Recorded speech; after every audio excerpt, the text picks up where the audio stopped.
Okay, we are live. ¿Qué tal, amigos? Stuart here from Spain Speaks with this evening's live stream, 7:40 p.m., the 20th of November it is. And today, as always, we will be looking at some of the main stories that have caught my attention in the press. Lots of political news around today.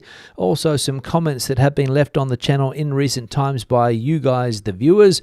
We'll go into the chat section as well around the 18, 19, 20-minute mark of this evening's live stream, and hopefully we'll get through this evening without any technical issues like we had on Tuesday. We will see. Now, straight into the news, and a bad day for the Spanish government because its Attorney General has been banned for 2 years from practicing his trade, as we can see here.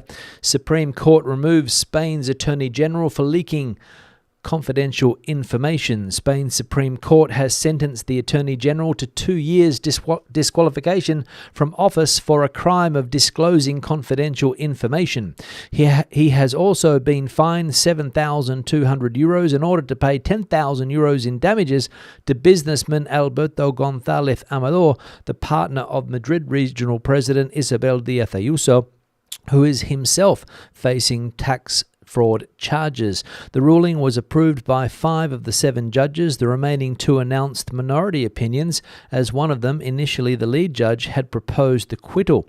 The case relates to the unauthorized release of an email sent by González Amador's lawyer to prosecutors in which he admitted 2 tax offences and sought a plea deal.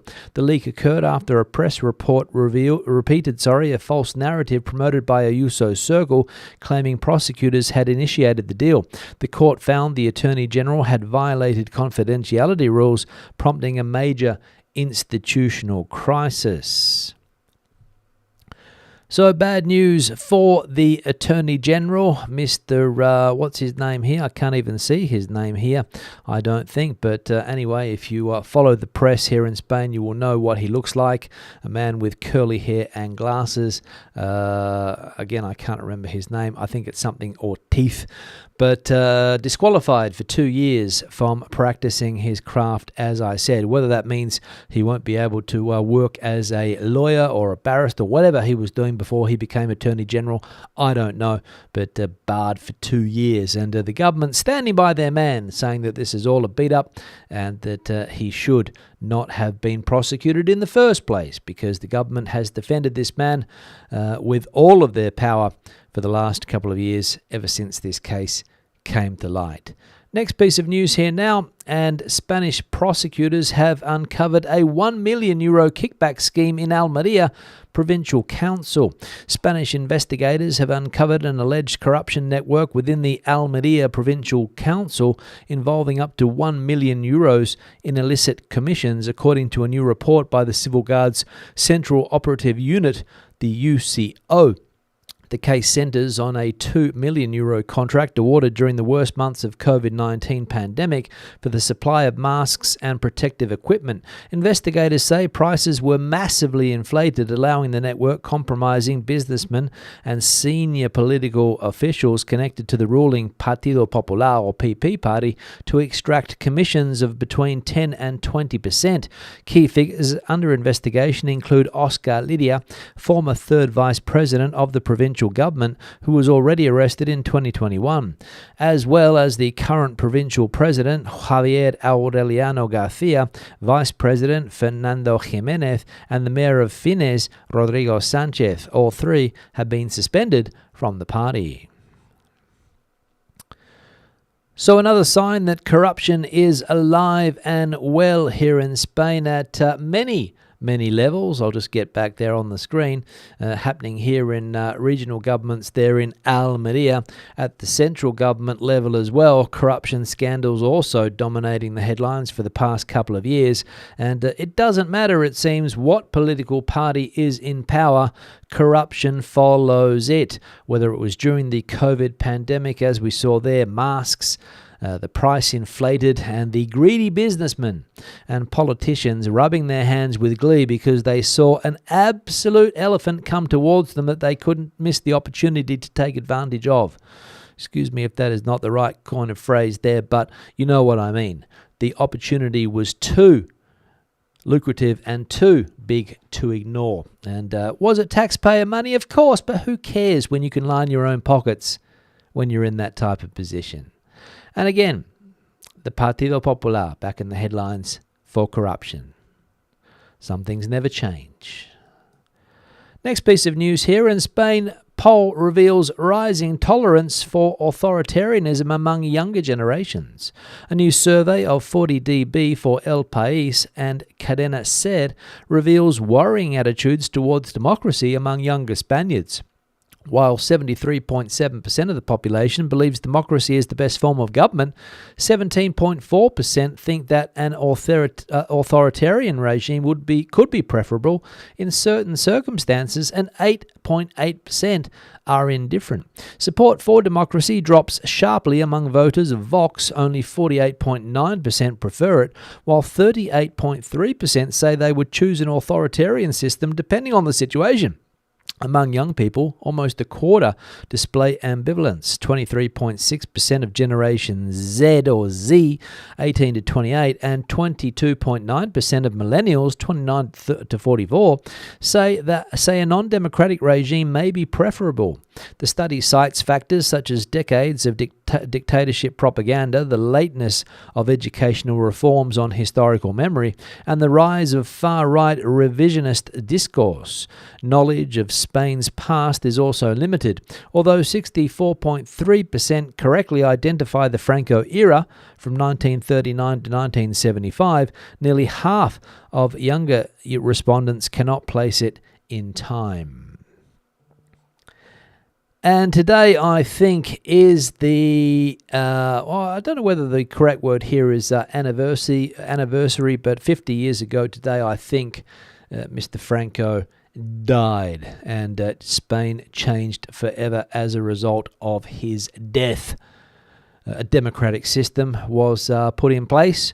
Some people could argue whether it was a good democratic system or not, or whether it was just a democratic system that favoured the ruling regime.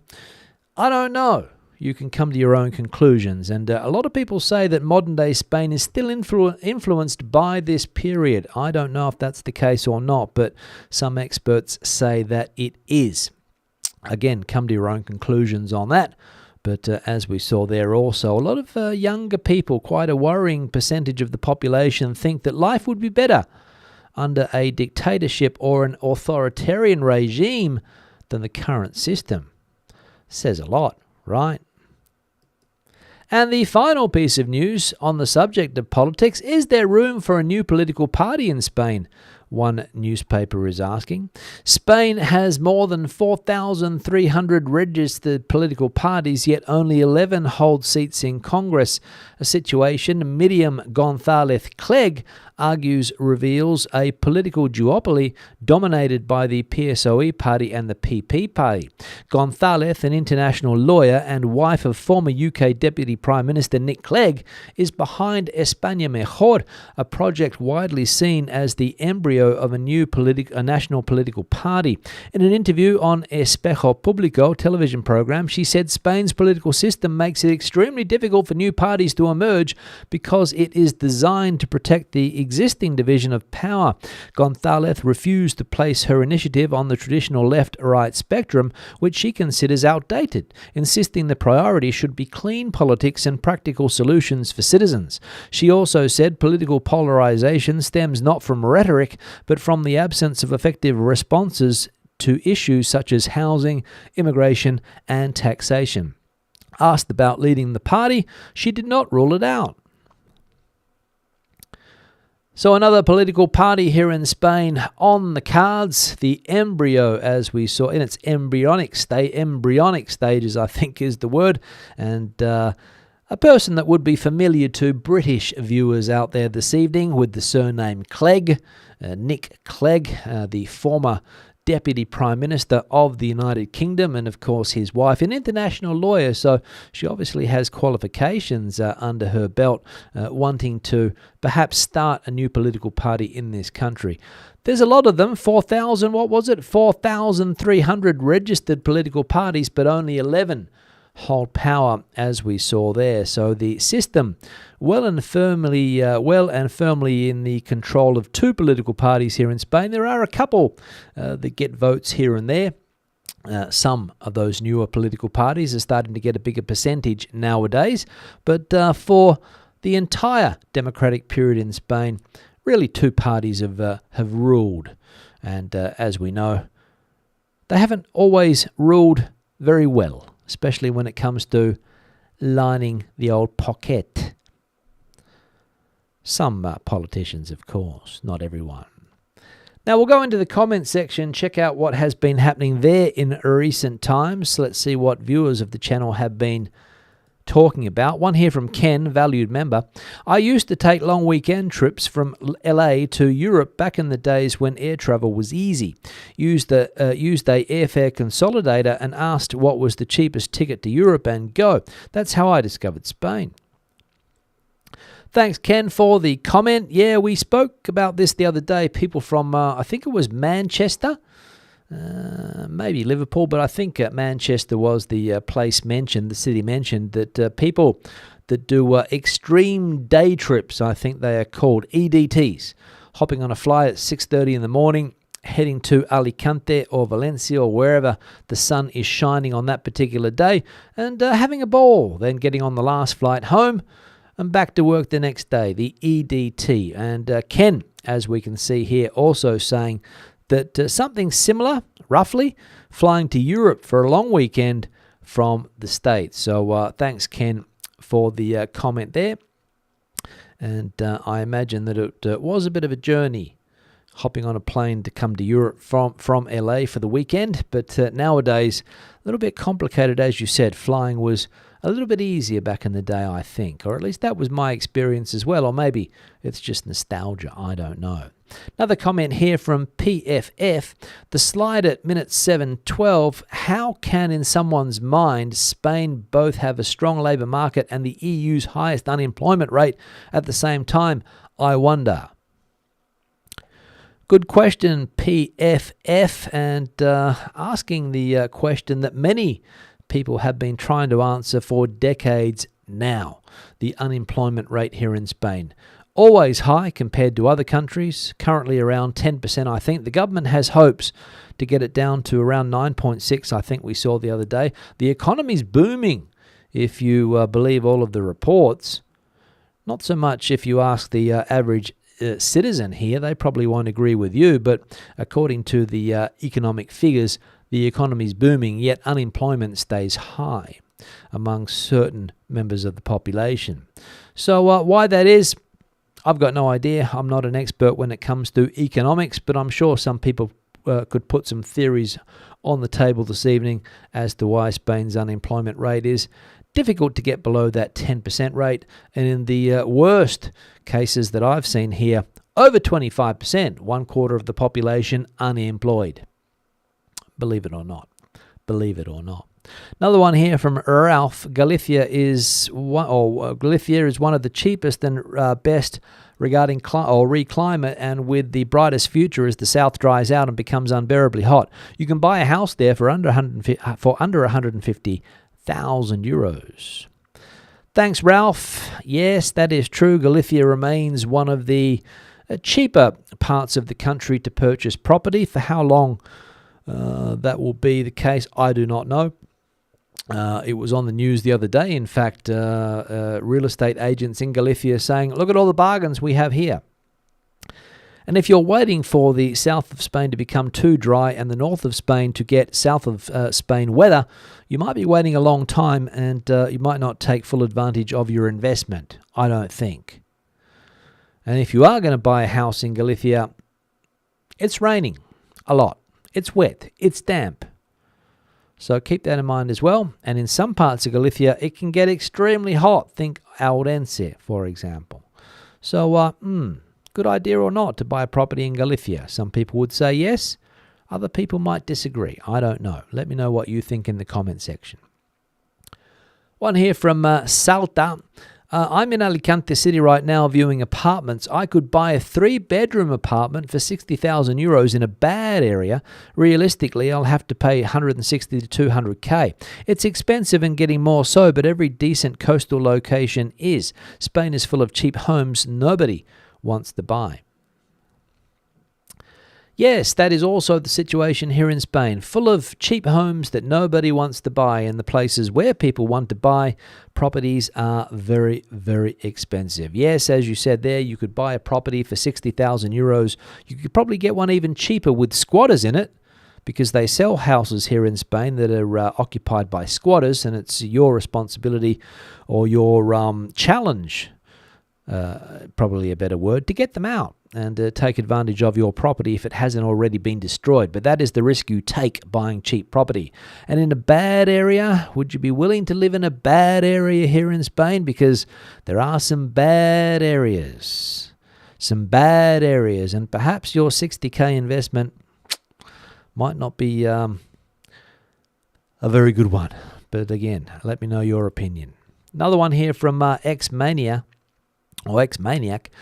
You can literally buy a villa with an elevator for 50,000 euros in the province of Jaén, but it will be lonely and become lonelier as the area dries out. Or dies out, sorry, not dries out. Thanks, X-Maniac, for that comment. And yes, that again is true. You can buy a property in places like Jaén for that price. But again, nobody wants to live there, so why should you? Unless you're looking for an adventure, a solitary adventure in rural Spain, or maybe you've got ambitions of becoming an olive farmer. You buy an olive grove down there, go out when the olives are on the trees, hit them with a stick and they fall, and make your own oil. That could be an option. But otherwise, a lot of these villages are empty for a reason. Transport, services. People say, not for me. I'm going to live in the nearest city where I can get the basic services that I require. So, yeah, again. And the final comment here from Dark, so many other beautiful countries to visit or live in. To be honest, I've never quite understood the attraction to Spain. Thanks, Dark, obviously coming from the UK there with the profile picture. Not sure whether that's a hand giving the old finger up with the Union Jack behind it, but what's the attraction of Spain? The question is here. What is the attraction? What is the attraction that brings more than 90 million people to this country? What is the attraction? I don't know.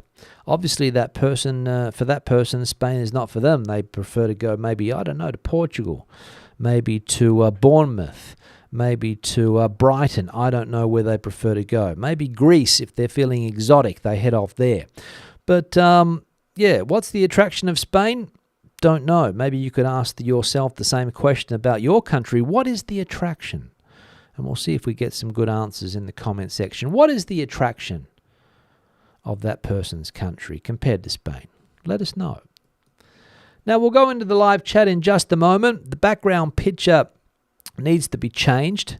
Here it is. It's been on the background for the whole time, but this is the town of Frigiliana down there in the province of Malaga, behind the town Nerja in the mountains. And it's one of these white villages that captivates a lot of tourists when they're driving through. And the person that took the photo, Lloyd, was captivated by this city. He originally went to a different part of Spain looking for a possible future home, saw Frigiliana and said, wow, Frigiliana might be the better choice. So thanks, Lloyd, for sending the picture through. And if you are traveling around Spain or living in Spain, take out your camera, take a pic, send it through.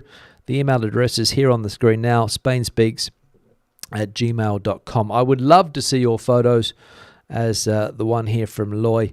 It makes my day when the photos hit my inbox, spainspeaks@gmail.com. Feel free to send them through. The like icon is also going on the screen now. We're currently sitting at 32 likes. 32 likes. I asked myself, is it worth doing these live streams for 32 likes? That's the question. I don't know. Do us a favor, hit the like icon. and we'll see if we can get up to a decent tally today, of course. People that have supported the channel in recent times, thank you very much for that also, whether it's on the Super Thanks or Super Chat here on YouTube, whether it's people that have bought me a coffee, thank you very much for that, and also the longer term supporters on Patreon, the support is greatly appreciated. Also, channel members on the YouTube channel, we've got a new channel member. I can't remember the man's name, but I will thank the new member on Sunday when we have the next live stream and I can access that information. So thank you very much for becoming a member. And it starts from 99 cents a month. So what's the price of a coffee nowadays? 99 cents a month? Now we've got a super chat in the live chat. Let's get it on the screen here first from Citizenship Quest. If I'm looking to do a non-lucrative visa with a wife and kids, how much should I have saved up for that and lawyer fees? We will rent and maybe buy a cheap Kia. Yeah, don't quote me on the exact figures because I'm not an expert on this, but you do need a certain amount of income to prove. Also, if you have a spouse, and also for each of your children, and it runs into the tens of thousands, I think. The exact figures, again, I don't know, but I think for an individual, it has to be around 30,000 euros, something like that. And also for the spouse, another amount on top, and also for the kids. So it's a lot of money. Hire a lawyer on top of that, somebody that will get everything up and running, probably looking at $1,000, maybe a little bit less, maybe a little bit more. There's probably YouTubers out there that are going to charge you to get some type of advice as well. I don't know. So, whatever it's going to cost, it's not going to be cheap, I will say, for the non-lucrative visa. But we could look into it, or maybe we can get some answers today in the live stream as to what some of the prices are for that NLV. Guys, let us know if you are on the NLV here in Spain, because I know some of you are. For example, Kev, I think you're on an NLV, so let us know what the economic requirements are for that. Thanks for the support anyway. And if you send me an email, I'll look into the exact information. Barbara's in the chat, regular viewer from Catral, 18 degrees Celsius there today, sunny. I had an MRI scan yesterday, so hopefully they can get to the bottom of what is affecting the painful knee that Barbara has. Thanks, Barbara, and let's hope they get to the bottom of the knee issue. Janet coming in from a very cold Oxford. Chilly here as well, Janet, if that's any support to you. I think the temperature on my car today didn't get above 7 degrees. It was chilly. I had lunch outside, because every now and again the sun would peek through the clouds, and it wasn't too bad if you were out of the wind. So getting cold. Also in Basingstoke, according to Sani, 2 degrees there today, max. 2 degrees max. Renon's coming in from a warmer than 2 degree place, Los Angeles in California. John is also coming in from the UK, wishing everyone all the best. Thanks, John, for that. Valued member, of course. Amanda's in the chat. Hi all, super early, but always enjoy Stuart's take. Thanks for that, Amanda, regular viewer, of course. Another regular viewer is Uncle Al, valued member as well. Buenas, Stu and mis amigos. Big music festival El Monkey Semana hits El Puerto this week, 16 degrees and clear skies. I'd take 16 degrees at the moment, Al, I will say. Hike Ranger, valued member 2, coming in from Los Cristianos in Tenerife. Caught a pickpocket red-handed in my backpack today in that location in Tenerife, in the south of Tenerife. They're everywhere. I was talking to a guy yesterday from the Canary Islands. He's from Santa Cruz, and he told me that the thieves are everywhere in the Canary Islands looking for tourists to target. He told me that when you go to places like the Teide Mountain, head up there in your car, maybe you leave your car, hop out, go for a walk.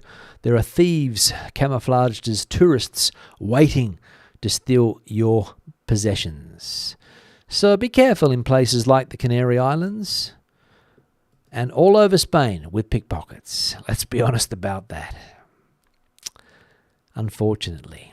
Kev, just mentioned Kev before, coming in from a chilly Matharon, probably around 12 or 13 degrees. I don't know, Kev. How chilly is it there? Janet asking the question, why do these local politicians and businessmen imagine they'll get away with it? What a load of creeps. Well, they don't think they'll get it. I don't think they'll, if I can get my words out, I don't think they all think that they can get away with it. I think they take the risk. And they also play on the fact that the justice system here in Spain is very, very slow. So by the time you end up getting prosecuted, if you do jail time, probably we're talking 10, 15, 20 years down the road. Basically, that's the way it works. You might have your passport confiscated. You might spend a little bit of time in what they call preventative prison. But after that, you'll probably be free to live your life with these charges hanging over your head, of course. But you've got the money. You're living well. Your partner, your kids are living the big life. You're going to the best restaurants. You're eating the best food here in Spain. You're living the high life, and they take the risk because they've seen it done before. There's a template there for them. They see it. They follow it. They do the same things, and they know how the system works and what they can get away with sometimes. And sometimes they can't, because fortunately, the Civil Guard here in Spain, the UCO division, or the UCO as it's called here, division of the Civil Guard, the judicial police, they are called. They're run by the judges. The judges send them out to investigate things, and they normally dig pretty deep, the old Civil Guard. And whenever you see politicians handcuffed or being led away, it's normally this group, the UCO, sorry. Kev saying, I would prefer democracy that protected its borders and was tough on proper crime, knives, muggings, robberies, etc., and not just nasty words. Thanks for that, Kev. I'm sure everybody would like that, but we don't have it because, for whatever reasons, I don't know. Crime, justice system, laws, we are where we are. 4,300 political parties, Janet says it all. Surprising number, 4,300 political parties. Maybe just like you would start a sporting club, you start a political party here in Spain. But only 11 have any type of representation. So the rest?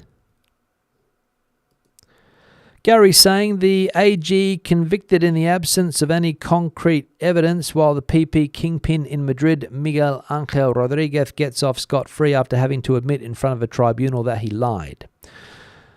Well, the fact of the matter is that it was the Supreme Court that came to the decision today, so if you question that, you're towing the line of the government, who have been questioning the justice system here for a while. So you would hope that the justice system, Gary, gets it right. I don't know.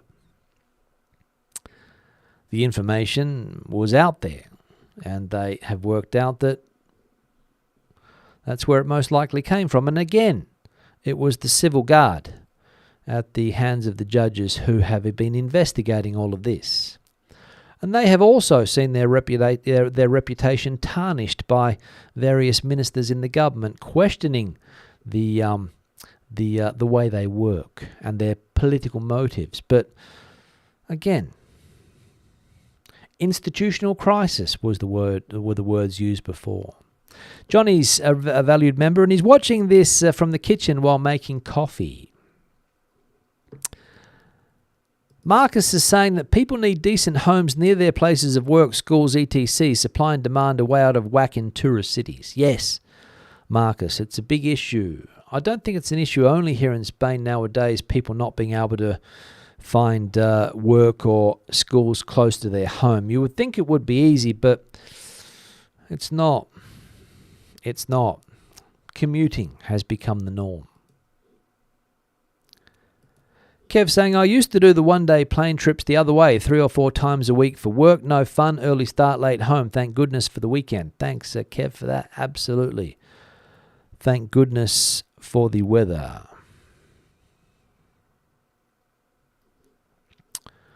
comment here that I can't understand. Dark, you sound jealous. Dark, you sound jealous. Don't know what that's talking about. Barcelona supporter.